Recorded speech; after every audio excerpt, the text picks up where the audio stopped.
Alright, magandang gabi na ho sa lahat natin ng mga viewers Luzon, Visayas at Mindanao all over the world. Welcome naman sa ating panibagong video, panibagong reaction, mga ka-action, mga kakampeng.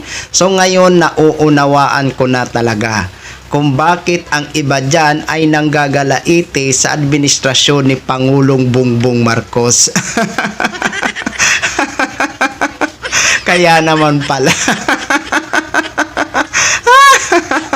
Kaya naman pala ang ilan sa kanila nanggagalaiti sa administrasyon ni Pangulong Bongbong Marcos. Grabe ho ito. First time ko ho ito marinig na nagsalita o nagkwento. Ito si Representative Sandro Marcos, anak ni Pangulong Bongbong Marcos. So ngayon, nauunawaan na natin mga ka-action. Pero kahit man halimbawa hindi na sila sumusuporta sa administrasyon, pero ang pumalit naman na sumuporta sa mga programa ni Pangulong Bongbong Marcos na nakikinabang ang mga taong bayan ay ang mga kakamping. Kumbaga may nawala man, milyon-milyon man ang pumalit na nagsusuporta sa administrasyon sa kanyang mga ginagawa na kung saan ay nakikinabang ang ating mga kababayan. So eto mga ka-action, para lubos ho natin maunawaan at maintindihan, panoorin at pakinggan ho muna natin ito si Representative Sandro Marcos. Credit o courtesy ho sa video ng DZMM Radio Patrol. Please allow me to use for informative purposes only. Thank you so much sir and ma'am. If I say this, marami talagang it was a part of me kind of saw it coming. Actually, Hindi dahil sa isang tao, kundi sa daming mga iba't ibang partido sa paligid na sa dami nilang it was a power struggle. yes. And I will never forget. And this is the first time kwento ko to. Wow. And I don't know if the president's gonna get mad at me for saying this. Andito na tayo. Andito na tayo. Yes, Mr. President. Nung nangangampanya ng aking tatay, tapos hinihingi niya ang suporta ng Malacanang, tinawagan kami. Pinapunta kami sa Malacanang. Pinahintay kami dyan. Mga 2 oras kami nakahintay. Nakatambay lang dun. And then, nakaharap kami. I'm never gonna forget. Andun kami sa Presidential Guest House, pinasok. And at the time, there was still no official endorsement from Malacanang. And Bumabanat pa nga yung presidente, no? exactly. And so we were supposed to meet the president at the time. But instead, hinarap kami sa 3 tao. Hindi ko na lang babanggitin kung sino. But we were put in front of 3 people and they essentially, asked, ano plano mo, ano magagawa mo para sa amin, etc., etc. And then there was one person who's a sitting official now, hindi ko na lang sasabihin, but that's a clue. He's a sitting official now. Sinabi niya kay Pangulo na, sige, suportahan ka namin on the condition that kami yung mamimili ng ES, kami yung mamimili ng Speaker, kami mamimili ng Senate President, kami mamimili ng Secretary, basta marami silang hiningi. Marami silang hiningi. I can imagine them saying And then when we left the palace, tumingin tatay ko sa akin. Alam mo, kulang na lang papatayin na nila ako. So that's it's there was Kaya you were there was a expecting- lot at play. There was a lot at play, and there were many people who I guess were vying to take power away, I suppose. yes. So PRTV at DZMM, you just got your new supercut of the day. That 1,000 new supercuts That is come out of that. Ano, I'm sorry, Mr. President. very existential Please yung don't get battle. mad at me. Diba, Madjo? Very existential yung battle ngayon eh. Diba? Very existential eh. Kaya mahalaga yung sinabi mo na from the start ay hindi naman talaga solid yung unity na ideological, no? Dahil may iba-ibang interest at play.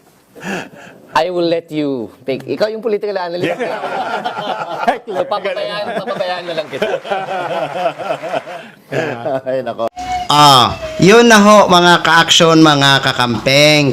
Malinaw ho ha, galing na ho sa bibig ng anak ng Pangulo na si Representative Sandro Marcos. Kumbaga noon pa pala, nasasayko niya na ito na walang, kumbaga hindi tatagal ang unit team. Hindi tatagal. Kasi alam na alam niya sa sarili niya na magkanda watak-watak talaga. Kumbaga, alam na pala ito ni Representative Sandro Marcos na talagang darating ang araw na magkanda watak-watak. Oo. Kasi nga, feel niya, hindi magiging solid ang unit team. No? Kasi, kung narinig nyo ha, siya na mismo ang may sabi ha, na may kondisyon pala. Oo. Kaya pala, nanggagalaiti ang ilan dyan kasi hindi ho nasunod ang kanilang gusto o naging kondisyon.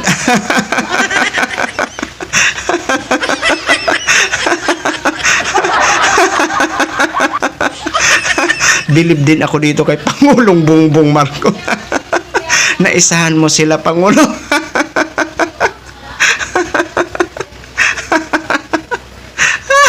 Bigyan nga muna natin ng palakpakan si Pangulong Bongbong Marcos. kaya naman pala ang ilan sa kanila gumagawa ng kwento kung ano-ano ang mga paratang kay Pangulong Bongbong Marcos para masira lang.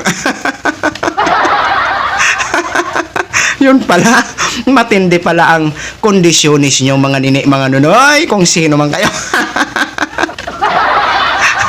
Pero alam naman ho natin yan kung sino. Kasi isa dyan na nag-ano nga na halos nagmumugto kasi nga hindi nasunod ang kanyang kahilingan.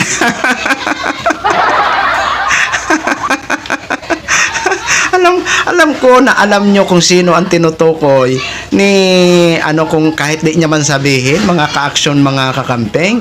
Kaya naman pala ang ilan sa mga dyan halos namumugto na singka paparatang kay Pangulong Bongbong Marcos, wala naman ebidensya. Yun pala, matindi ho ang kanilang kondisyones o ngayon hindi nasunod ang kanilang kondisyones.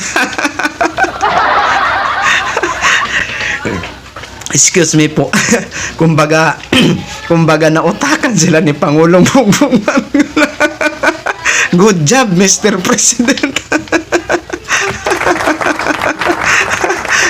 Anyway, kahit ayaw naman nila magsuporta, at least marami naman ang pumalit. Milyon-milyon naman ang pumalit ang mga kakampeng.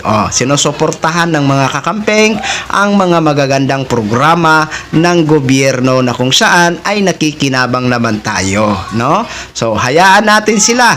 Kung magkanda, we man ang kanilang mga sing kauugtas kay Pangulong Bongbong Marcos. Ang importante, hindi sila nagwagi sa kanilang kahilingan. Yan lang mga ka-aksyon, mga kakamping, no? Gin-share ko lang ho sa inyo yan. Grabe talaga ito si Representative Sandro Marcos. Pero maraming salamat ha. At least, nandahil sa'yo, nalaman namin at naunawaan namin na ang ilan sa kanila, kaya naman pala tudo ng tudo panggagalaiti sa administrasyon, may mga kondisyones pala na hindi nasunod. Kaya maraming salamat, Sandro Marcos. Ayan. So maraming salamat po sa ating mga viewers, Luzon, Visayas at Mindanao all over the world. Ako po ang inyong lingkod, si The Action Man. Good evening, everyone.